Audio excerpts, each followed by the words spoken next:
Bonjour, me voici pour vous présenter le Jukedu. Alors historiquement, c'est un appareil que j'ai voulu développer pour moi écouter des émissions enregistrées le soir. En effet, moi je regarde assez peu la télévision. Le soir, je préfère écouter des cours magistraux, des fictions, des émissions de radio que j'enregistre. Tout ça dans mon lit tranquillement. Donc forcément, je voulais un truc fixe qui fonctionne sur secteur pour pas avoir à le recharger tous les matins, avec une tempo d'arrêt automatique, parce qu'il m'arrive de m'endormir en écoutant. Évidemment, un classement par dossier, parce que comme j'ai divers centres d'intérêt, je voulais pouvoir classer mes fichiers MP3 par centre d'intérêt.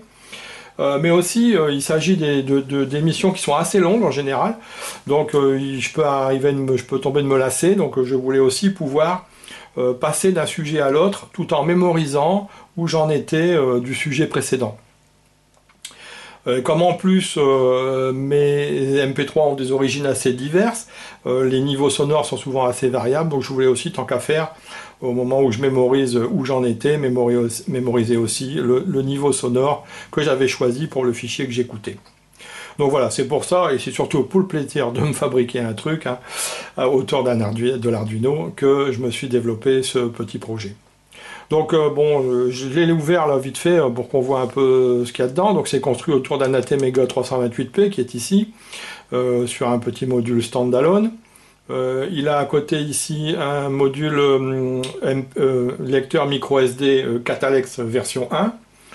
Je ne parlerai pas des problèmes que j'ai eu, ça c'est un autre sujet. Et ici, on a un décodeur MP3 qui est fabriqué par LC Technologies sur la base du circuit VLSI qui s'appelle VS1053. On ne le voit pas bien parce qu'ici, il y a un petit sous-module. C'est un module d'adaptation de niveau que j'ai fait par-dessus parce que lui n'accepte que des signaux en 3,3 V et tout l'ensemble de l'appareil est en 5 volts. On a ensuite ici l'alimentation secteur. Donc il y a la particularité ici d'être commandé par un relais. Pour que l'ensemble de l'appareil soit alimenté, il faut que le relais apporte le 220 volts sur le transfo. Si le relais tombe, il n'y a plus rien à alimenter, il n'y a plus de consommation électrique. On a ensuite ici, on voit par l'arrière, c'est un afficheur LCD 4 lignes de 20 caractères. Et ici, un petit module qui contient les touches de commande et les voyants. Donc je vais le refermer. Voilà. Alors, je procède toujours de cette façon maintenant. Je construis mes modules et je les plaque sur des plaques ici, il vient les visser sur des plaques sur la face avant, ça me permet de sortir toute l'électronique en une fois, et c'est vachement plus pratique à câbler et à faire la maintenance. Donc voilà, je vais refermer. Bon là il y a 4 vis, je vais pas les remettre maintenant, c'est pas urgent. Je vais juste en placer 2. Voilà, je vais pas les visser, faut pas perdre de temps.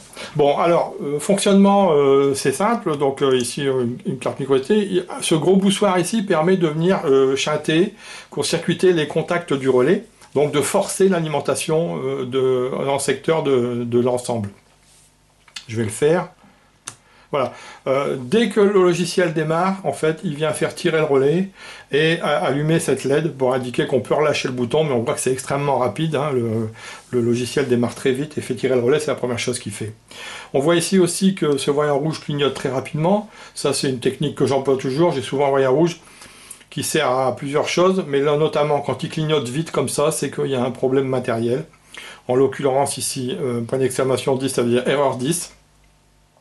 Et l'erreur 10 dans la petite table que j'ai mise au point, c'est la carte micro SD ici qui n'est pas enfoncée. Et on va voir ici qu'en cas d'anomalie, si l'anomalie survient pendant mon sommeil par exemple, voilà, au bout de 40 secondes, l'appareil s'éteint complètement. Surtout que l'anomalie peut avoir des conséquences, donc je préfère l'éteindre. Voilà, je vais remettre la carte micro SD et remettre en marche l'appareil. Voilà, c'est instantané le voyant vert, ou presque. On voit ici que le voyant rouge ne clignote pas, c'est tout bon. L'afficheur s'est allumé, là il est réglé en forte luminosité. Normalement je le règle beaucoup moins fort pour moi la nuit, parce que dans l'obscurité il n'y a pas besoin de tant de luminosité. On voit ici que, qu'est-ce qu'il indique cet afficheur? Qu'on est dans le dossier qui s'appelle défaut. Alors il y a toujours un dossier par défaut, qui est obligatoire.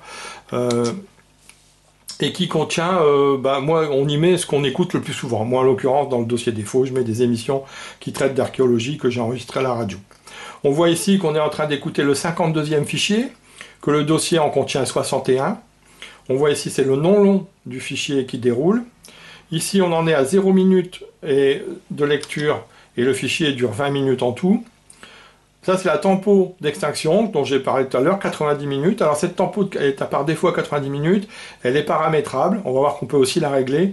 Mais la tempo par défaut de 90 minutes est mémorisée dans un fichier texte qui est à la racine de la carte micro SD ici. Donc, on peut modifier cette tempo par défaut. Ensuite, qu'est-ce qu'on voit ici? Le volume sonore est à régler à 150. Le volume peut être réglé entre 0 et 254. Et qu'on est en mode fichier. Alors, on l'a pas vu tout à l'heure parce que je suis revenu en arrière, mais quand on a démarré l'appareil, au démarrage de l'appareil, il se met toujours en mode dossier. Parce que bon, on est sur le mode dossier par défaut, mais on peut très bien ne pas vouloir changer tout de suite en la mise sous tension. Donc là, ces deux touches ici, c'est précédent, suivant. C'est voilà pour les dossiers et pour les fichiers. Si je fais ici, je passe au dossier suivant. C'est le dossier qui traite de sciences. Ensuite, j'ai un dossier avec des cours magistraux, un dossier avec des fictions. Et j'ai même un dossier avec des musiques relaxantes. Voilà. Et là, je vais revenir sur mon dossier par défaut, par exemple, ou sur le dossier sciences. On voit qu'ici, il n'est pas au début, il est au 14e fichier, alors que normalement, ça démarrait au premier. Mais non, justement, c'est les fameuses fonctionnalités dont j'avais besoin. On voit ici qu'en fait, la dernière fois que j'ai écouté le dossier sciences, j'étais au 14e fichier, j'en avais lu 14 minutes, il dure 38 minutes, et mon volume était réglé à 140. Donc ça, c'est quelque chose qu'on peut très bien changer soi-même.